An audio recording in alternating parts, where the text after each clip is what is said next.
आज रात 12 बजे के बाद से देश भर में सभी गाड़ियों के लिए फास्टैग अनिवार्य हो जाएगा। ऐसे में अगर कल सुबह हाईवे पकड़कर आप कहीं घूमने के लिए जा रहे हो या चाहे किसी काम के सिलसिले से जा रहे हो, आपको ये जानना जरूरी होगा कि आपकी गाड़ी के लिए फास्टैग जरूरी है या नहीं है। ऐसे में फास्टैग किन किन गाड़ियों के लिए जरूरी है, इसे कहां से बनवाएं और इसकी कितनी फीस होगी, हम आपको अपनी इस वीडियो में बताएंगे। और ये जानने के लिए हमारे इस वीडियो के अंत तक बने रहें। नमस्कार, आप देख रहे हैं इंडियन न्यूज लाइव, आपके संग मैं रूपाली सिंह। दरअसल आज रात 12 बजे के बाद से यानी कि 15 फरवरी और 16 फरवरी की आधी रात से देश भर में सभी गाड़ियों के लिए फास्टैग अनिवार्य हो जाएगा। ऐसे में आप अगर कल सुबह हाईवे पकड़कर कहीं घूमने के लिए निकल रहे हो या किसी काम के सिलसिले से निकल रहे हो, आपको ये जानना जरूरी होगा कि आपकी गाड़ी के लिए फास्टैग जरूरी है या नहीं है। अगर आपकी गाड़ी की नंबर प्लेट सफेद रंग की है तो फिर हाईवे पर टोल प्लाजा से गुजरने के लिए आपको अपने पास फास्टैग होना जरूरी है। अगर ऐसा नहीं है तो टोल प्लाजा से गुजरने पर आपको 2 गुना भुगतान करना होगा। हालांकि फास्टैग की अनिवार्यता से 2 पहिया वाहनों को दूर रखा गया है।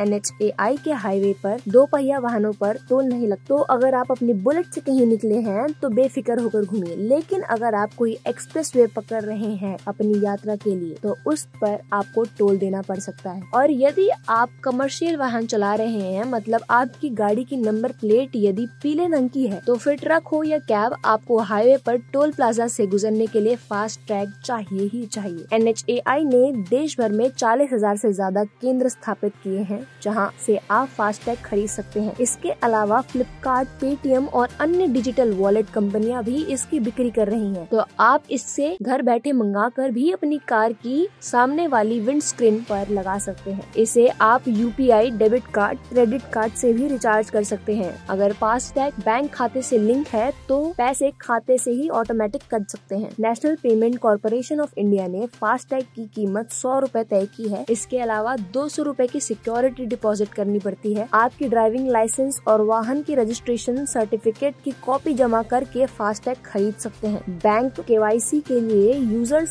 के पैन कार्ड और आधार कार्ड की कॉपी भी मांगते हैं। फास्टैग एक स्टिकर होता है जो वाहन की विंडस्क्रीन पर लगाया जाता है। टोल पर क्रॉसिंग के दौरान device radio frequency identification technology की मदद से टोल प्लाजा पर लगे स्कैनर से कनेक्ट होता है। फिर फास्टैग से जुड़े अकाउंट से पैसे कट जाते हैं, जिससे टोल प्लाजा पर रुकने की जरूरत नहीं होती। फास्टैग वाले वाहन जब भी टोल प्लाजा से गुजरे तो उनकी रफ्तार 25 से 30 किलोमीटर प्रति घंटा होनी चाहिए। गाड़ी को टोल प्लाजा पर रोकना नहीं चाहिए। यदि टोल प्लाजा से बहुत धीरे गाड़ी निकालते हैं तो बूम बैरियर से टकरा सकते हैं, क्योंकि इस निश्चित समय के बाद वो बैरियर गिर जाता है। यदि आपका फास्टैग नहीं पढ़ा जाता है तो टोल प्लाजा कर्मी से बात करें, वह हाथ से पकड़ने वाली मशीन से फास्टैग रीड कर देगा। अगर फास्टैग काम नहीं कर रहा है यानी वैलिड नहीं है तो हाईवे से गुजरने पर आपको 2 गुना टोल देना पड़ सकता है। फास्टैग नहीं होने पर भी यही नियम लागू होगा। हमारी ये जानकारी बस इतनी ही। अगर आपको हमारी ये जानकारी पसंद आई हो तो हमारे इस वीडियो को लाइक करें, शेयर करें और हमारे चैनल इंडियन न्यूज लाइव को सब्सक्राइब करना ना भूलें। धन्यवाद।